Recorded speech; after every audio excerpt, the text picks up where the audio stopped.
what's going on, everybody? So we're finally working on the Camaro again. You guys saw last time we got the paint job done. So just recently we got the fuel system in.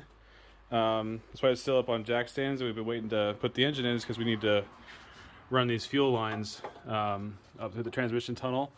So it's just fuel line with some heat protectant sheathing on it. We just put the rear end back in. It's just kind of lightly bolted in here, but you can see we got a brand new gas tank right there. And then this is our external fuel pump system. So it's a Corvette fuel pressure filter, or fuel pressure regulator slash filter with this Aeromotive pre-tank filter and a Walbro 255 right there. So we just kind of set it up with all AN lines. Hard mounted it to the chassis with some P-clips and ran the fuel lines all the way forward up through there. So with that in there, now we can get it out and get the car back down on the ground and actually get the engine put in. So let me show you guys how this all works. This is our Junkyard 5.3 LM7 iron block. Basically it's got a F-body oil pan, small block Chevy motor mount adapters with a rough guesstimate of where they're going to be. It's still running the truck accessories, so I got an accessory relocation kit from ICT Billet. So it's a truck water pump with a truck alternator, which is actually the higher amperage one, and a truck power steering pump, so I didn't have to buy all new accessories. And then essentially it just takes a particular length belt, but relocates everything in a way that'll fit in the car. And I should be able to get truck power steering lines to replace these that will go straight into the gearbox for the car. So, and yeah, I took like a 69-inch belt. I think it was advertised with a 68-inch belt, but that was with a different alternator. And I tried a 68 and ended up having to get a 69. So the only interference is this stud is real close to the neck right there, but I think with the belt tensioned, it should be okay. I think it'll be fine, especially with this extension thing on there. And then LS1 intake will be going on it at some point. Still don't have bolts, but essentially the transmission setup is a world-class T5 from an 88 third gen Camaro, or it could have been a Firebird, but it's the V8 version and the world-class version.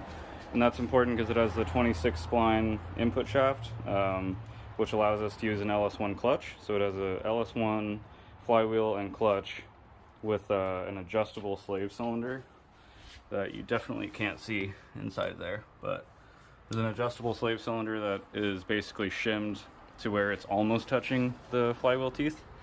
I can still spin it. It's not touching all the time, and we might end up having to pull it back out and change the shims to get the clutch throw correct. But this transmission works with this bell housing, which is a big block Chevy bell housing. I forget where the part number is on it. There it is. It's a 3899621 bell housing. I bought it on Amazon, and that bell housing essentially fits the LS1 clutch and bolts up to both the transmission and the engine. And the only problem with that is that it puts the transmission perfectly flat, versus in these cars normally it sits at an angle, like clocked sideways. So we actually had to, see if I can show, we actually had to cut the mount off and then mount, I don't know if you can see that angle washer right there. So the bolt holes are at an angle because we cut the bottom of the flange off of the transmission. And then this side I just bent the tab on the mount. So that should allow us to mount it straight up and down with a torque arm relocation kit. So we have a different torque arm with I think it's a BMR torque arm with a BMR subframe, which should basically means that this stuff won't matter, because that normally wouldn't line up if you were trying to use a third gen torque arm, because we're clocking it. So that'll be relocated, and then this should allow it to mount flat, and it hypothetically should work. So, but we're just giving it a shot. And worst case scenario, if it blows up or whatever, it will be a direct swap for a T56, because we already have a LS1 clutch, and The drive shaft length is going to be the same, so it would be different subframe, and otherwise just bolt up a T56 in the future when I can afford it. So that's kind of the plan, and then we're going to try and put this whole thing in one go together. So we'll see how that goes.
Alright, that was quite the fiasco.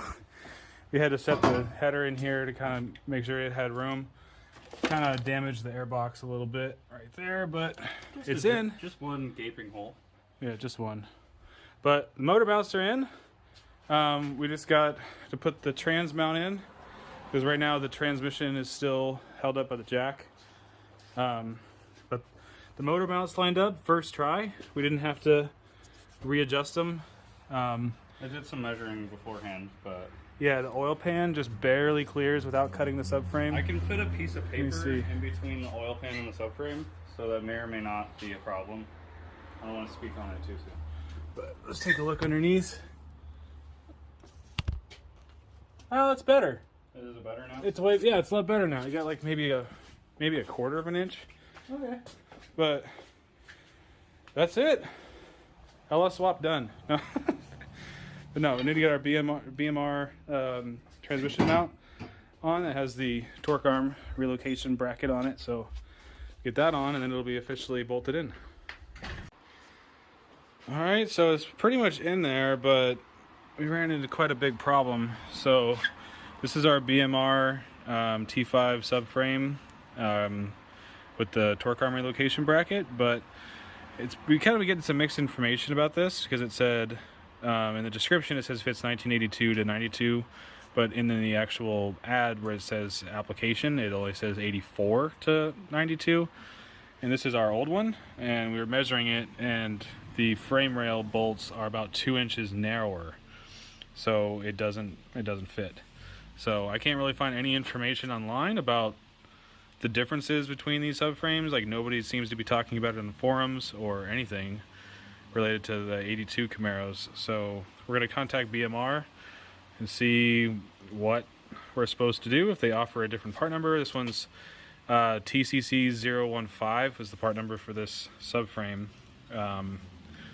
So in the meantime, I think we might just leave it, let it hang, and we can roll it in and out. We might put this in there, but we need to find a torque arm. Worst case, we might just actually end up cutting this and extending it to like 2 inches, because it's about, the bolt holes are about 2 inches. The only thing I don't know is if we do that, we have to make sure the transmission is still centered. Yeah. Which might be a problem. So we might end up adding an inch on both sides or something like that. That might keep everything happy, but it's kind of dumb that they don't offer just the same part with, it's wider. Like, why not just offer the same part? It's so dumb. But we're gonna contact BMR and see if they have any options, but it's kind of unfortunate. So that header we put in with the engine, kind of, not fully, but apparently it's like impossible to get in with the engine in here, so we just did it at the same time. This header, we're gonna have to have the car way up in the air to be able to get it in from below. and probably have all the spark plugs out. And then this fuel line basically is the last push lock fitting will just go in there like that. This is just kind of test fitted on here and even have injectors yet, but fuel line will sit something like that. Should be pretty nice. So it sits low again. I know. All right, well, we're gonna have to end the video here till we figure out the the Crossmember situation, but the LS is officially in. It's bolted in, the motor mounts are bolted in, but the transmission's not. So once we get that figured out, we can finish button up at everything else and get the Holly Terminator coming. It's going to be running off a Terminator, but it's pretty cool to see it on the ground for the first time. It's actually sitting pretty low. So thank you guys for watching. Like and subscribe. If you have any comments, post them up below, and see you guys next time.